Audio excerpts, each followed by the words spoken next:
Aujourd'hui, on va voir Alex, le saint poulet des poulets. Il élève entre 6000 et 7000 poulets par année dans ses installations. Il va nous expliquer avec humour et sérieux sa régie d'élevage qui est un compromis entre le conventionnel et le biologique. Fait que Saint-Poulet, écoutez, c'est pas compliqué. J'ai changé 3 lettres à Saint-Paulin pour fonder ma paroisse d'Emplumé. Puis mes citoyens ici, ils n'ont pas le droit de vote. Puis moi, j'ai le droit de vie ou de mort sur eux autres. Bienvenue à Saint-Poulet. Fait qu'ici, on est dans mon aire de service. Donc, les gens qui viennent acheter à la ferme, c'est ici qu'ils se présentent, sur rendez-vous. Parce que contrairement à mes poulets, moi, j'habite pas à la ferme. Ce qui fait que si vous venez sans rendez-vous, il y a bien des chances qu'il ne se passe pas grand-chose. Vous allez vous frapper sur une porte close. Parce que nos amis qui sont dans le congélateur ici, ils restent très, très sagement au frais. Hein? Ils ne sortiront pas de là tout seuls. Puis ceux qui sont en vie de l'autre côté ont bien trop peur de se faire manger pour venir vous ouvrir. Donc, nécessité d'avoir un rendez-vous, s'il vous plaît. Donc ici, vous pouvez trouver de tout. Hein. Entre le cou et les pattes du poulet, j'ai pas mal tout ce qui se fait. J'ai quelques produits transformés, notamment des saucisses de poulet sans allergènes. Donc, il n'y a pas de gluten, pas de produits laitiers, pas d'œufs dedans. Puis, on m'a dit qu'elles étaient très, très savoureuses. Très bien faites. Donc, voilà, ici, c'est ici qu'on se présente pour acheter mon œuvre divine. Donc, le fonctionnement à Saint-Poulet, c'est que je fais 4 élevages par année. À la fin de chaque élevage, je contacte les gens qui sont abonnés à ce que j'appelle le feuillet paroissial de Saint-Poulet, en d'autres termes, l'infolettre. Ces gens-là reçoivent un courriel qui leur dit « Bon, ben écoutez, il va y avoir une vente avec un bon de commande puis des prix. Je leur donne des dates à respecter pour que je puisse faire la boucherie en conséquence de leur commande. Après ça, ben, c'est abattage, boucherie, livraison. J'assemble les commandes, puis à ce moment-là, les gens viennent les chercher à la ferme. Mon but, c'est de remettre les produits aux gens le plus frais possible, le plus rapproché entre la date d'abattage puis les gens viennent chercher les produits. Donc, ça, c'est ce que j'appelle faire une vente. À ce moment-là, les produits sont frais. Après ça, tout ce qui n'est pas vendu, s'il en reste, ça prend le chemin du congélateur. Puis là, je l'écoule soit dans les marchés publics ou bien quand les gens viennent ici, en dehors des 4 journées de vente annuelles. On te retrouve dans quel marché public? Lesquels tu fais? J'en fais quand même pas mal. Là, pour l'été 2024, je suis encore en train de construire mon horaire. Donc, j'attends des nouvelles des marchés les plus proches de la région. C'est eux qui déterminent, après ça, où je vais aller ailleurs dans mes trous. Donc, mais là, je peux parler de l'année passée. Ici, j'ai fait le marché de Yamachiche, le marché de Saint-Barnabé. J'ai fait le marché de Pointe-aux-Trembles, mais ça, c'est un peu plus, pas mal plus loin, là, rendu à Montréal, parce que j'ai un point de chute de cueillette à Montréal, dans l'est de l'île, qui s'appelle la maison de mes parents. Donc, ils servent, sans que ce soit vraiment ils sont pas ouverts, là, c'est pas une vente de détail, mais sur rendez-vous, généralement la fin de semaine, le samedi matin, les gens peuvent aller chercher des choses. Du moment que je le sais, je les fais transférer à Montréal. Il y a des œufs qui prennent la route de Montréal à toutes les 2 semaines aussi, parce que j'ai mes poules pondeuses, mes saintes vierges, comme ils les appellent. Mes vierges pondeuses, tu sais. J'ai fait celui de Saint-Anne-de-la-Pérade, Saint-Narcisse, puis j'ai fait le marché Godefroy aussi. Fait que je fais surtout ceux dans la région. Pointe-aux-Trembles, c'est une petite incursion en ville, parce que justement, j'ai mon point de... T'as un point de chute là-bas. J'ai un point de chute là-bas, parce que, tu sais, le marché public, c'est beau. Oui, tu sais, c'est une belle vitrine, c'est le fun à faire. C'est une publicité en soi, parce que je suis ma meilleure publicité, bien sûr. Puis les gens peuvent acheter le produit, mais le but, c'est de ramener les gens à la ferme pour qu'ils puissent continuer d'acheter ce produit-là s'ils l'aiment. Mais le plus tu t'éloignes de ton point de vente, le moins il y a de chances que ça se produise. Donc, généralement, je choisis des marchés qui peuvent être aussi proches des détaillants où on peut trouver mes produits. Puis combien de poulets annuellement tu produis environ? Au final, je me retrouve avec environ 6500 poulets par année. Donc, il y en a une partie qui sont vendus dans des détaillants. J'en ai pas énormément. C'est tous des détaillants indépendants. Donc, c'est pas des chaînes. Okay? C'est des détaillants indépendants qui sont des épiceries alternatives de produits bio, naturels. C'est tout ce qui est un peu plus alternatif. Des fois, au plus, épicerie style en vrac. Tu sais, donc, c'est vraiment ces petites épiceries-là alternatives. Je pense que mon produit puis leur vision de ce qu'ils veulent vendre, leur type de clientèle aussi, ça se marie très bien. Donc, là, dans la région, ici, j'en ai 4. Il y a Vroom-Vrac à Saint-Élie, Petite Meunière à Trois-Rivières au Cap-de-la-Madeleine, Sensé à Shawinigan-Sud, puis il y a Grano-Vrac à Sainte-Tech. Ici, je vous présente Mr. Genius, de son prénom. C'est l'ordinateur qui gère tout le poulailler ici. Donc, c'est lui qui gère les conditions d'élevage, l'atmosphère de l'élevage, donc chauffage, ventilation. C'est pas mal de choses. L'eau aussi? Ben non, l'eau. Non, il gère pas l'eau parce que j'ai pas de compteur d'eau.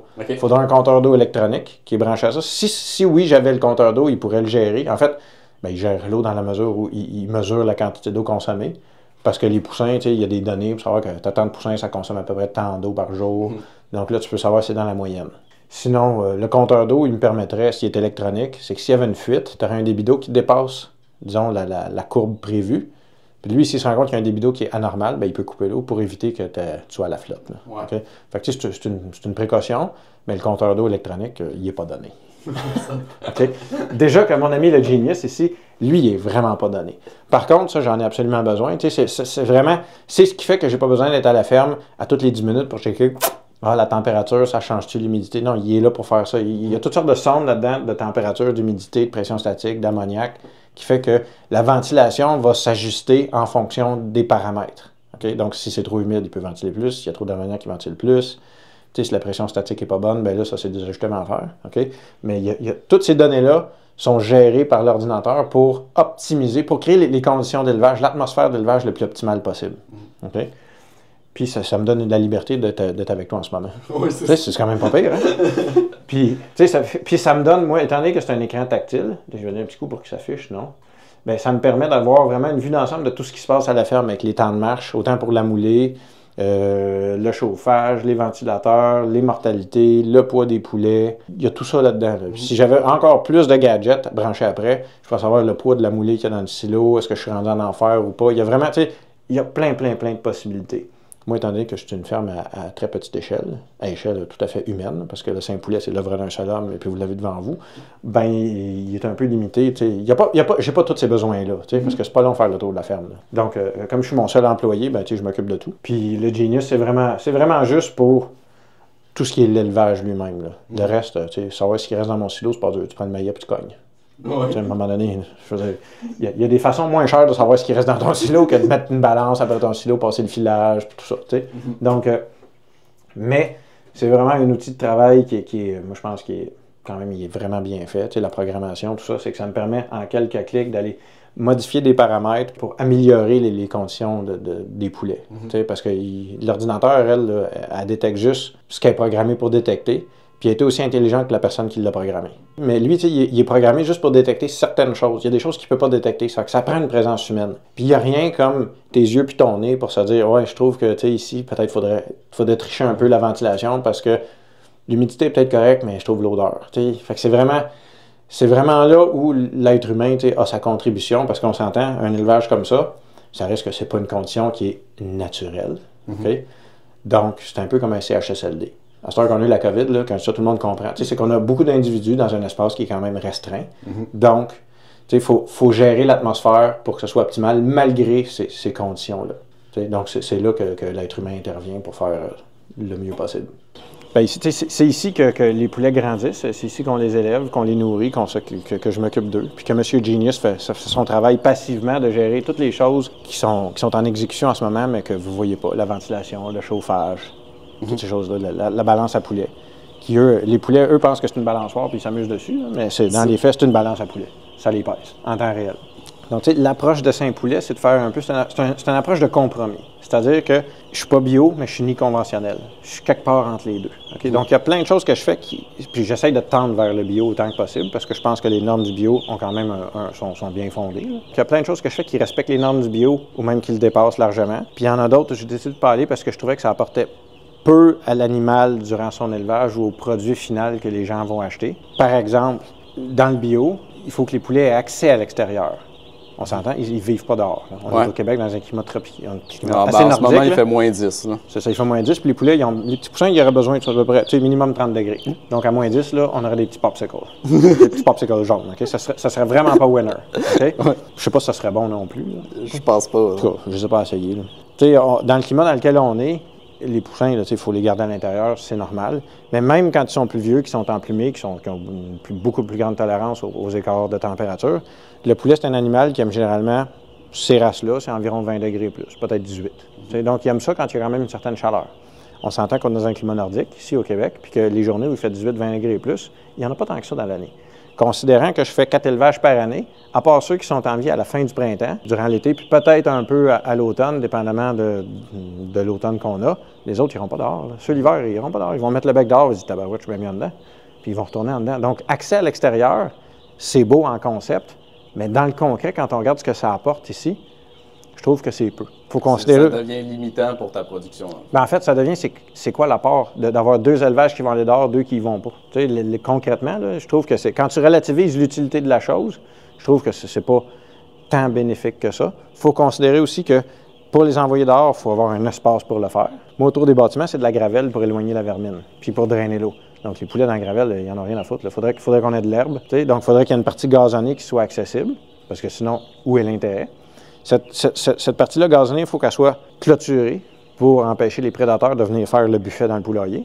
Parce que, tu sais, trouver une moufette ici, là, ça serait vraiment le bordel. Hein? Ah oui. Tu sais, ça sentirait le bordel, puis ça serait le bordel, puis non. Tu sais, tu veux pas avoir ça. Okay? Fait qu'il faut les protéger des prédateurs, parce que le poulet, tu sais, il n'y a pas grand-chose à faire de sa vie qui est une proie. Son moyen de défense, là, c'est à peu près 0.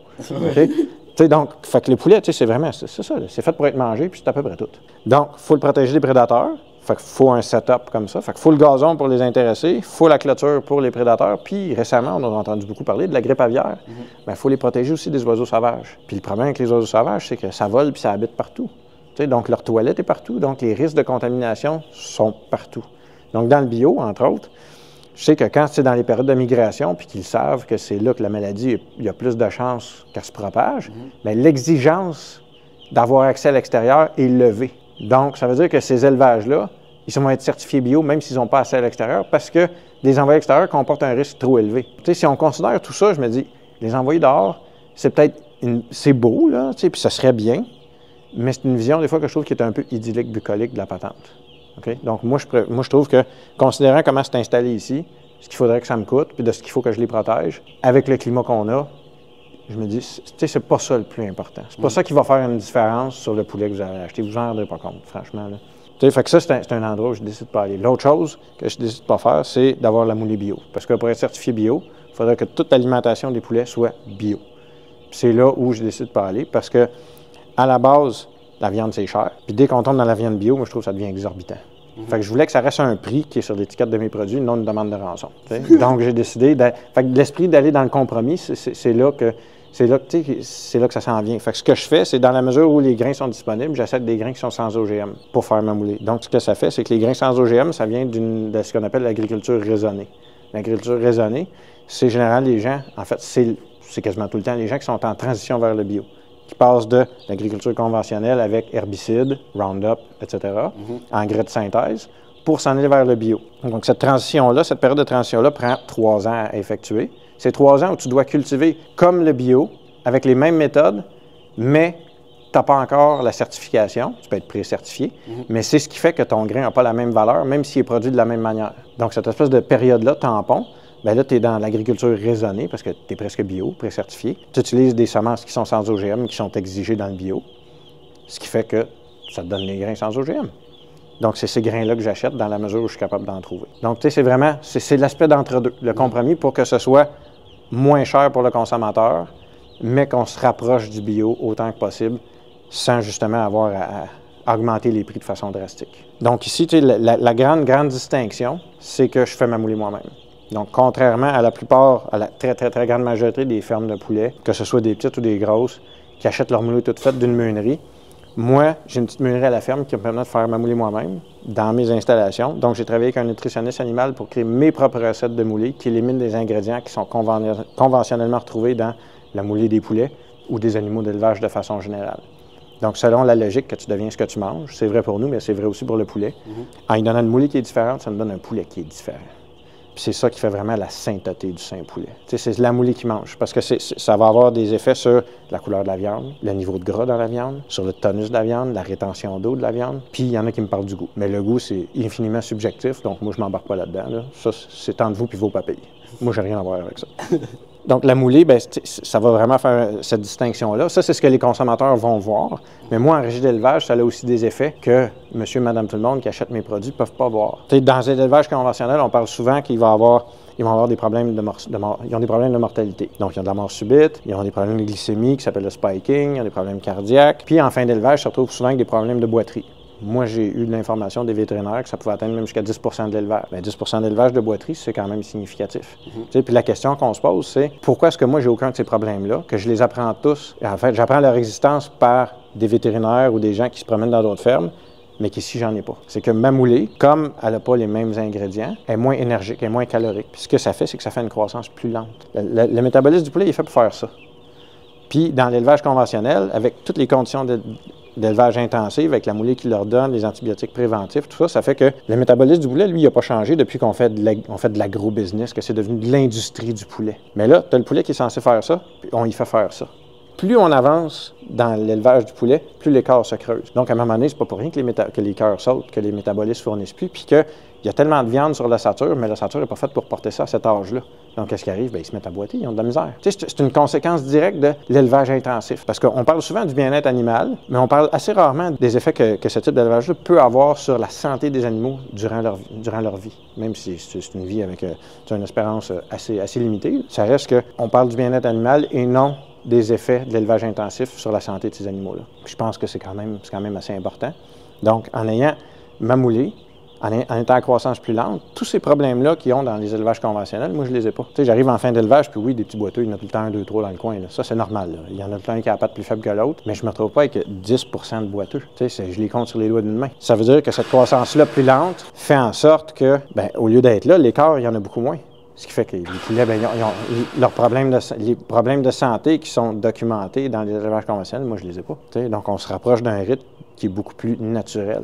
Fait que même un poulet bio va être élevé comme une Formule 1 en élevage intensif, excepté que c'est fait avec du bio. Tandis que moi, je suis ni bio ni conventionnel, mais la croissance lente, c'est à ce niveau-là où je rame complètement à contre-courant d'une optique commerciale, tu sais, du rendement à tout prix. Parce que le poulet, si la croissance est plus lente, il coûte plus cher à produire, mais j'essaye de ne pas ambitionner sur les prix non plus. Je suis quelque part entre les deux aussi, entre le prix conventionnel et le prix du bio, parce que faut quand même couvrir les dépenses, mais c'est ça l'approche, c'est ça le résultat. Tout ça découle de mamoulé finalement. Fait que ça a des effets sur la régie d'élevage, la santé des animaux, puis sur ce que les gens vont acheter. Fait que tout ça, ça fait un peu un package deal de voici le saint poulet, voici mon œuvre divine. Ça inclut le bien-être animal, mais cette moulée-là, puis ça donne le produit que vous achetez.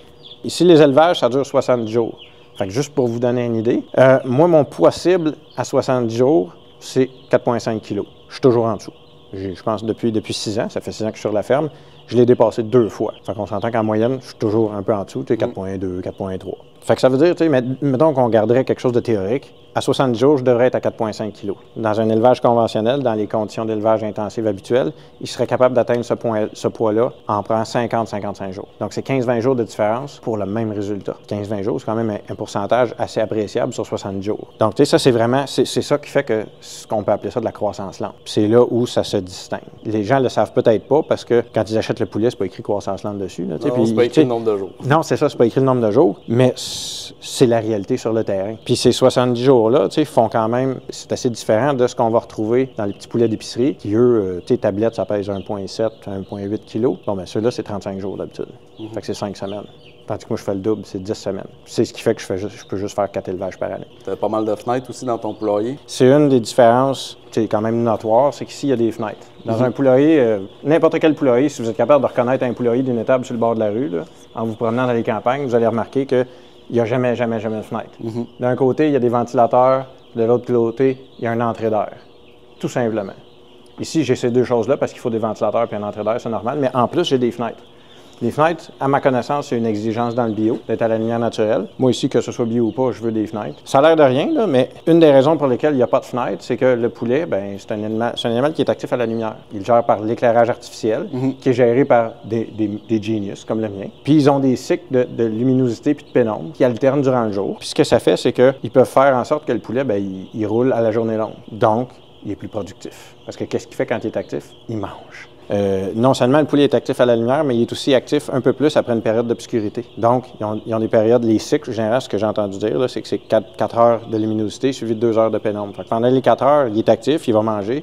Il y a 2 heures où là, parce qu'il n'y a pas de lumière, il s'assoit puis il attend. Puis là, ben, pendant ça, là, il digère. Puis après ça, la lumière revient. Fait que lui, il est comme, hey, ça recommence. Fait que on va aller déjeuner. Puis il est tout le temps en train d'essayer d'aller déjeuner, tu sais, mais il fait ça 4 fois par jour. Moi, j'appelle ça, d'une certaine manière, j'appelle ça du gavage indirect. OK? Je suis peut-être le seul à appeler ça comme ça. Moi, c'est que, dans le fond, tu ne forces pas l'animal à manger toi-même. Tu exploites sa tendance naturelle pour faire en sorte qu'il mange plus par lui-même. Parce que tu veux plus de rendement rapidement, parce qu'il coûte moins cher. Tu sais, si ta durée d'élevage est de 35 jours au lieu, supposons, de 42, ça te coûte moins cher. C'est pas compliqué. Tu as le même résultat au bout final. Fait que c'est là où toute l'optique de l'agro-business, de l'industrie du poulet, m'écœure passablement. Parce que tout ça se fait dans le but d'avoir le plus de rendement possible au détriment de l'animal. Parce que vraiment, on n'est pas là à humaniser le poulet, mais on n'est certainement pas là à le désanimaliser non plus. Ça reste un animal, puis de l'exploiter comme ça pour faire en sorte que la croissance la plus rapide possible, avec le moins de dépenses possible, le plus court laps de temps possible, c'est de l'exploitation. Puis ça vient avec des conséquences. Donc ici, bien, la lumière naturelle, bien, ça fait en sorte que le poulet, bien, il y a un cycle circadien, donc autour du jour, de 24 heures.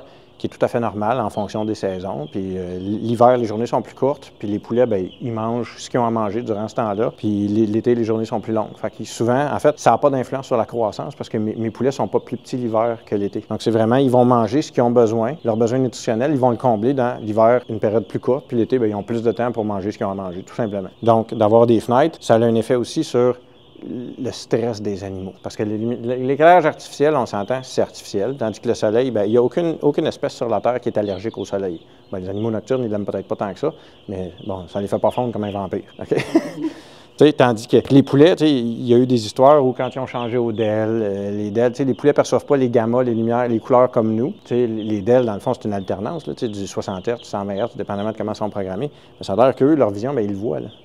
Okay? Donc, ça leur crée un stress. Ils en ont développé, évidemment, que les poulets, c'est plus uniforme. Dans le temps où c'était juste les incandescents, il n'y avait pas de problème. Mais il n'y a rien comme la lumière naturelle du soleil. Là. Ça a un impact sur la façon que le poulet se comporte. Là. Moi, il y a des gens qui sont venus ici, passent de poulailler en poulailler, qui font des évaluations, des audits, finalement, puis ils arrivent ici, puis ils se rendent compte que mes poulets sont bien moins stressés. Ils sont pratiquement zen, là, comparé à ce qu'on a ailleurs. Fait que, la lumière naturelle, c'est un facteur. Il y a aussi la densité d'élevage. Donc ça, c'est le nombre de poulets qu'on va retrouver par mètre carré ou dans un espace donné. Moi, ici, c'est de la faible densité que je fais, donc il y a peu de poulets par mètre carré comparativement au commercial. Oui, commercial, j'appelle ça le commercial, mais c'est l'élevage intensif, là, conventionnel. Puis non seulement ça, c'est qu'il n'y a pas juste la densité de l'élevage qui, à mon sens, doit être un facteur, c'est aussi la grosseur de l'élevage elle-même. Dans le sens où, si tu dis j'ai un élevage de 50 000 poulets, que tu le fasses à faible densité ou à haute densité, tu as quand même 50 000 individus dans un espace donné. Donc, ça fait une grosse foule. Tandis que moi, ici, bien, c'est des tout petites foules. C'est des très petits bains de foule, des petits bains de poulet. Okay? Ce qui fait qu'il y a peu d'individus, globalement. Puis en plus, ils sont à faible densité, donc ils ont plus d'espace pour gratter à terre, faire leur combat de coq, ou en tout cas tout ce qu'un coq peut faire dans sa vie, là. Bien, ça fait des poulets qui sont moins stressés. Okay? L'exemple qu'on m'a donné, c'est qu'avant de rentrer dans les poulaillers, souvent ils cognent sur la porte, okay, pour les avertir qu'on va rentrer. Bien, ils font ça parce que quand tu ouvres la porte et tu les avertis pas, c'est pratiquement comme si tu tirais un coup de fusil dans une foule. Fait qu'ils vont tous se pousser à l'opposé de la porte, puis des fois, ils vont sauter un par-dessus les autres, puis ceux qui se retrouvent en dessous, bien, ils ont tendance à être fous un peu. Il y a des morts. Ils appellent ça fait la vague. Là. Ils se sauvent. Ça, c'est juste parce que tu as ouvert la porte. Moi, quand ils sont venus pour vérifier, pour faire la tournée des poulaillers, il fallait que je pousse sur la porte pour tasser le poulet qui était assis en face parce qu'il ne voulait pas s'en aller. Fait que c'est complètement le contraire. Moi, j'ouvre la porte, puis ça ne les dérange pas. Même qu'on m'a dit, pour éviter ces effets-là, l'effet de la vague, du stress par un visiteur étranger, parce que les poulets, ça a l'air de rien, là, mais moi, quand je viens ici tous les jours, 2-3 fois par jour, ils s'habituent à moi. Là. Je suis toujours habillé les mêmes couleurs sombres, parce qu'ils ont tendance à être un peu allergiques aux couleurs claires. C'est capricieux comme ça, des poulets. Ils sont habitués à moi. Ils s'habituent aussi à ma petite poulette de 5 ans qui, elle, est beaucoup plus colorée, okay? dans ses habillements.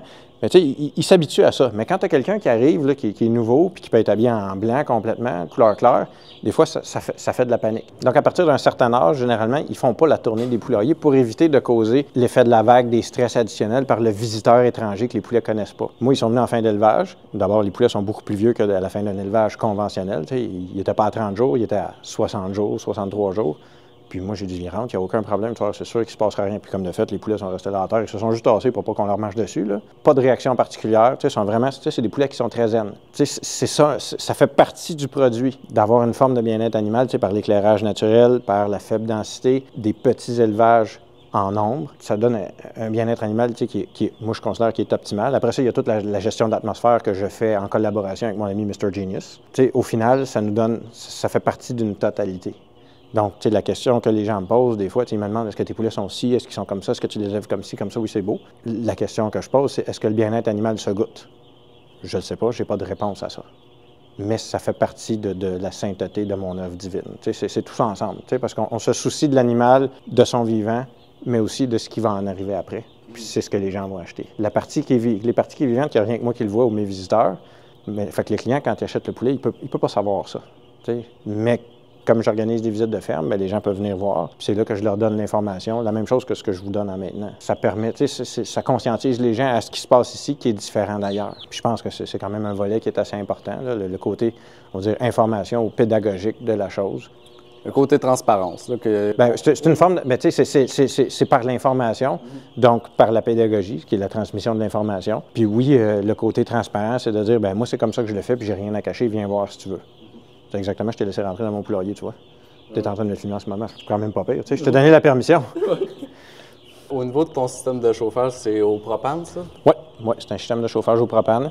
J'ai pas regardé d'autres alternatives. Il n'y en a pas tant que ça dans les fermes d'élevage. Je pense que c'est pas mal tout le temps ça qu'on retrouve. C'est tout le temps ça parce que pour chaque, supposons, litre de propane, ce que ça dégage en énergie en BTU, c'est très, très performant.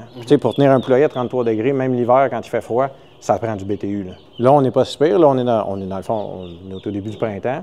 Il ne fait pas particulièrement froid. Là, on a un hiver assez doux, fait que le chauffage n'a pas été un facteur. Mais ça reste que pour chauffer ça à 33 degrés, quand il fait froid, il faut du BTU. La seule chose que je pourrais avoir peut-être de plus, quelque chose pour préchauffer l'air qui rentre dans le poulailler avec des panneaux solaires. Parce que dans le fond, les deux boîtiers qu'on a au mur, c'est des échangeurs d'air récupérateurs de chaleur. Donc, c'est eux qui roulent en continu. C'est un bruit de fond, là. Fait que peut-être sur la caméra, on ne l'entend pas vraiment. C'est qu'il y a toujours un petit peu d'air qui sort, puis il y en a qui rentrent. Fait que l'air qui sort, c'est de l'air chaud, puis ça préchauffe l'air de l'extérieur avant de rentrer. Fait que moi, ça fait que là, l'air qui rentre ici, dehors, il fait moins 10, je dois la faire rentrer autour de 20 degrés. Fait que moi, j'ai gagné pratiquement 30 degrés, je n'ai pas à le chauffer. Puis c'est sûr qu'avec le chauffage, il faut que tu recycles ton air. Tu as ces animaux-là, eux autres, ils sont pas gros, là, ils n'en demandent pas beaucoup, mais quand même, ils respirent, fait qu'ils dégagent un peu d'humidité. Le propane, quand ça chauffe, ça dégage aussi de l'humidité. Fait qu'il faut recycler l'air. D'avoir des échangeurs d'air comme ces deux-là, c'est quand même assez merveilleux parce que l'air rentre préchauffé, fait que ça te coûte beaucoup moins cher de chauffage. Ça te permet d'aller chercher une ventilation beaucoup plus efficace sans perdre ta chaleur. Comme il y a les contrastes de température, ton air est déshumidifié avant de rentrer. Donc, ça fait que l'atmosphère est beaucoup plus agréable. Puis comme tu peux avoir une ventilation continue, même l'hiver quand il fait froid, quand tu es rendu à gérer l'atmosphère d'élevage, donc humidité, poussière, ammoniac, tout sort par là. Donc, c'est vraiment... Moi, personnellement, je ne bâtirais jamais un autre poulailler sans avoir mis un échangeur d'air dedans. C'est vraiment, ça fait partie, pour moi, ça fait partie de l'équipement de base. C'est vraiment extraordinaire ce que ça fait. J'ai fait un an et demi sans ça, là, puis je ne retournerai pas en arrière. Ça coûte cher, mais c'est vraiment, vraiment bien.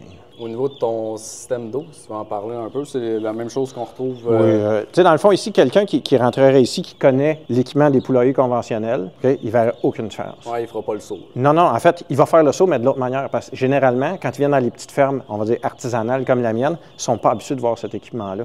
Parce que souvent, c'est du vieil équipement, c'est quelque chose qui est moins cher. C'est pas vraiment la même chose que dans les grosses fermes d'élevage, parce que c'est sûr, cet équipement-là, il a quand même un prix. Puis il coûte plus cher que de l'équipement usagé de 1990. C'est bien normal. Mais moi, ici, je suis équipé pratiquement, c'est la même chose. J'ai le Genius. Mais le Genius, que tu le mettes sur un poulailler de 50 000 poulets ou un petit poulailler ici, il coûte le même prix ou à peu près. Là, fait que moi, ça me prend bien plus de temps à rentabiliser mon investissement. Mais il me sert. Je veux dire, il sert à tous les jours à gérer l'atmosphère d'élevage. Puis tu peux le programmer, c'est super facile avec l'écran tactile. En tout cas, moi, je trouve que c'est facile.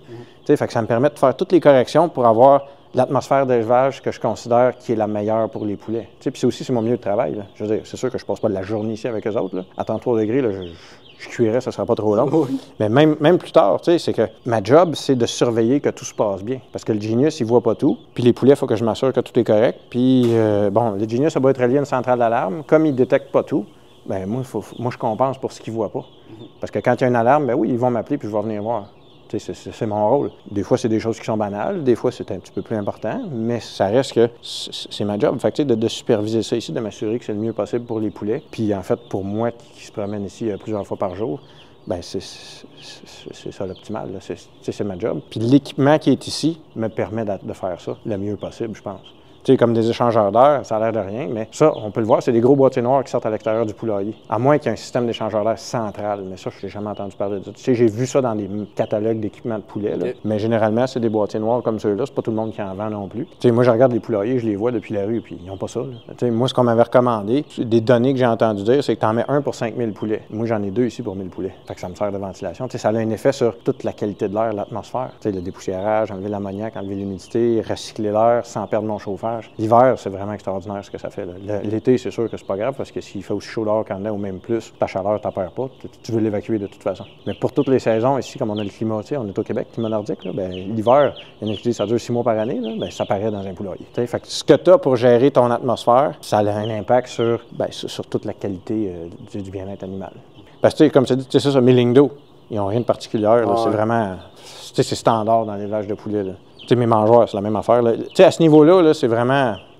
C'est ordinaire dans le sens où tu vas chez le petit artisanal, ça se pourrait qu'il y ait une autre forme d'abreuvoir, OK? Au lieu d'avoir des lignes d'eau comme celle-là, c'est plus, des fois, c'est des récipients. Puis l'eau s'accumule là-dedans, puis ça vient tout crotter. C'est pas compliqué, là. Puis depuis que j'ai mis ça, Seigneur, c'était carré. Je veux dire, juste la façon que l'eau est faite, Les poulets, on les voit, ils picossent après les petites tétines. Ouais, puis le surplus tombe dans le récipient. C'est ça, puis la petite soucoupe, c'est pour ramasser ce qui coule, c'est pas pour les faire boire. C'est sûr, ça vient crotter à la longue. Là. Pour ça, ben, tu le nettoies. Tu sais, eux autres, ils boivent à même la tétine, ce qui fait qu'ils peuvent boire en position debout. Parce que les poulets, si l'eau était à terre, ils se mettraient le bec dans l'eau, puis après ça, ils se relèveraient pour faire descendre. Parce qu'ils peuvent pas boire la tête penchée. Puis l'eau qui est là-dedans est aussi propre que l'eau qui rentre chez nous. Là. Les lignes d'eau, entre chaque élevage, c'est désinfecté pour que ce soit propre. À tous les jours, les lignes d'eau, on flush pour mettre de l'eau fraîche dedans, parce qu'on s'entend, s'il fait 33 degrés, l'eau va réchauffer. Puis de l'eau chaude. Tu sais, l'eau, ça reste que c'est vivant, parce qu'il y a des bactéries dedans, tout ça. Donc, à 33 degrés, les bactéries, ils font un peu le party. Donc, on flush les lignes d'eau. Toutes les fois que je viens, je flush les lignes d'eau pour que ça reste propre, pour que l'eau soit fraîche. Puis les poulets, bien, à un moment donné, ils savent qu'est-ce que je fais, puis ils s'en vont sur les lignes d'eau quand je fais mon flush, tu sais. Parce qu'ils savent que l'eau va être fraîche. Puis en flushant, bien, c'est sûr que s'il y avait quelque chose qui était en train de se former, soit sur les parois, bien, souvent, tu as tendance à le déloger avec la pression d'eau, puis ça, tu l'évacues. Fait que ça garde tes lignes d'eau plus propres, puis ça met de l'eau fraîche dedans pour les poulets qui, eux, ils aiment ça. Comme tout le monde. Là. Ils sont pas si différents de nous autres comme ça. Ils aiment les bonnes affaires. Fait qu'ici, quelqu'un qui est habitué à l'élevage intensif va venir ici, puis il va trouver exactement le même équipement, il n'y a pas de différence. Fait qu'à ce niveau-là, c'est là qu'il va faire le saut plus. Parce que moi, je sais qu'il y en a un qui est venu ici, un conseiller avicole qui travaille pour Novago, donc Olimel, puis il est venu ici, puis il a fait quand lui, il était surpris de voir ça. Il s'attendait à avoir l'équipement un peu bancal de 3e génération, là, quelque chose d'un peu passé date. Ah, puis il est arrivé ici, puis c'était exactement ce que tu vois là. Hey, des échangeurs d'air, t'as ça, toi? T'sais? Ben oui, j'en ai 2. Tu en as 2 en plus? Ben oui, j'en ai 2. Puis ça marche bien. T'sais? Fait que, tu sais, mon poulailler est peut-être petit, mais il s'accroche. Puis ça, ben, ça fait partie de mes dépenses à moi, oui. Est-ce que ça se reflète sur le produit? Comme j'ai dit, le bien-être animal, je sais pas si ça se goûte, mais je pense que c'est important. Tout ça, ça fait partie de tes valeurs. Ça se tient. T'sais. L'équipement qui est bien et qui est fonctionnel, moi, ça donne de l'agrément à travailler. Ça fait un meilleur environnement pour les poulets. Tu sais, c'est gagnant-gagnant pour tout le monde. Là. Après ça, c'est sûr que ça a des coûts. Puis ça, bien, ça fait partie du prix du produit. Puis, ce bien-être animal-là, il fait partie de ce que les gens achètent. Tu sais, moi, je le vends comme ça, le produit. Tu sais, c'est pas juste un saint poulet dans toute sa sainteté. Puis, tu sais, le beau verbiage, là, dans lequel, apparemment, je suis très bon. Mais il y a quand même aussi, tu sais, il y a une réalité qui est tout à fait concrète derrière ça, là, qui n'est pas juste de faire des jokes religieuses ou whatever, ou autres, tu sais. Merci à tous les membres qui soutiennent financièrement le projet de partage via l'abonnement payant.